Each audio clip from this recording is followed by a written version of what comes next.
नमस्कार प्रिय दर्शकों, स्वागत है आप सभी का। और आज के क्लास में हम समझेंगे बृहस्पति ग्रह के गोचर से विवाह का समय।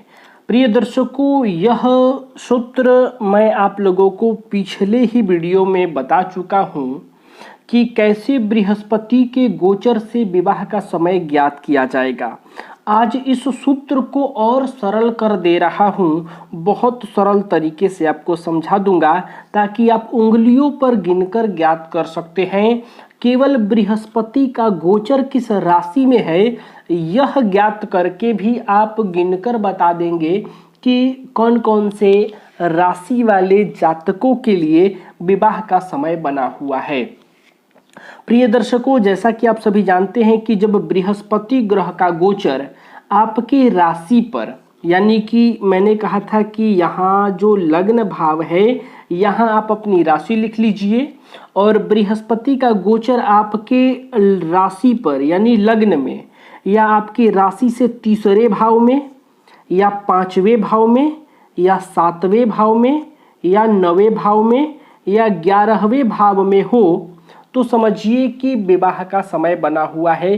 बृहस्पति एक राशि पर एक वर्ष रहते हैं तो उस वर्ष विवाह का समय बना हुआ है। जैसा कि उदाहरण के लिए हमने लिया था कि किसी जातक का मेष राशि है तो यहाँ 1 लिखेंगे, यहाँ 2 हो जाएगा, यहाँ 3 हो जाएगा, 4, 5, 6, 7, 8, 9, 10, 11, 12।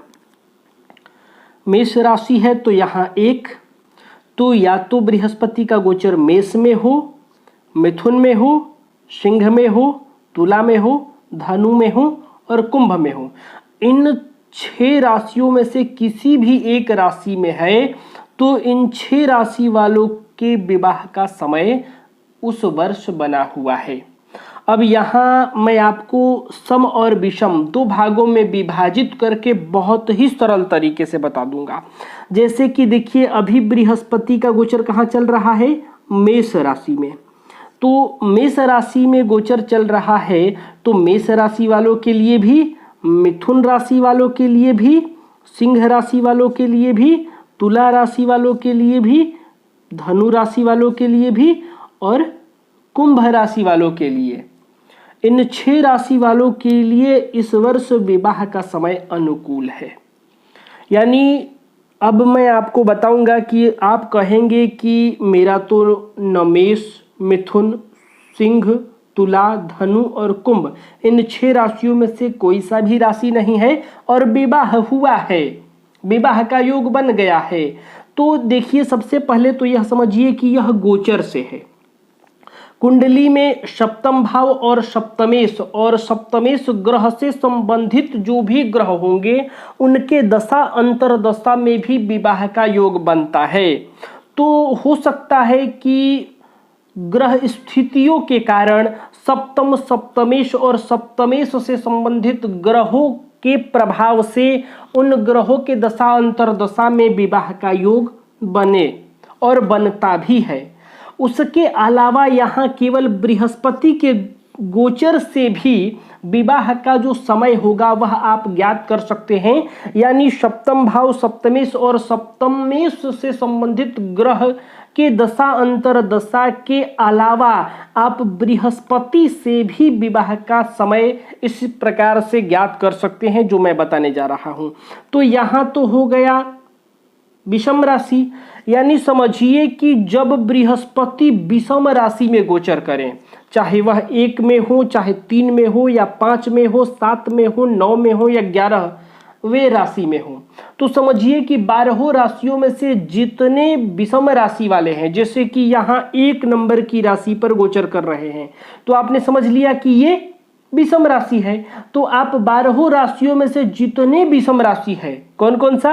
1, 3, 5, 7, 9, 11 विषम राशि आप यही कहेंगे। तो सभी विषम राशि वालों के लिए इस वर्ष विवाह का योग बना हुआ है। अब आप देख लीजिए कि बृहस्पति जैसे ही सम राशि में पहुंचेंगे, अभी 1 के बाद कहाँ पहुंचेंगे? 2 में, तो दूसरे में पहुंचेंगे तो आप समझ लीजिए कि जितने सम राशि वाले हैं उन सब का विवाह का योग बन जाएगा उस वर्ष के लिए। कैसे? क्योंकि बृहस्पति का गोचर प्रथम भाव में, तीसरे भाव में, पांचवें भाव में, सातवें भाव में, नवें भाव में और 11वें भाव में होता है, तो विवाह का समय बनता है। क्यों? क्योंकि जब भी बृहस्पति का संबंध लग्न भाव से बने या सप्तम भाव से बने या लग्न भाव पर दृष्टि हो और सप्तम भाव पर दृष्टि हो तो विवाह का समय माना जाता है। और इन 6 भावों में जब भी बृहस्पति गोचर करेंगे उनका दृष्टि या योग लग्न या सप्तम से अवश्य बनेगा। तो अब मान लीजिए कि आपको ज्ञात हो कि बृहस्पति सम राशि में गोचर कर रहे हैं, चाहे वो 2 है, 4 है, 6 है, 8 है, 10 है, 12 है। तो जब आप सम राशि यहाँ लग्न में लिखेंगे, दूसरी कुंडली में यहाँ सम राशि लिख लेते हैं। मान लीजिए बृहस्पति का गोचर अगले वर्ष वृषभ राशि में हो जाएगा, मेष राशि से निकल कर कहाँ जाएंगे?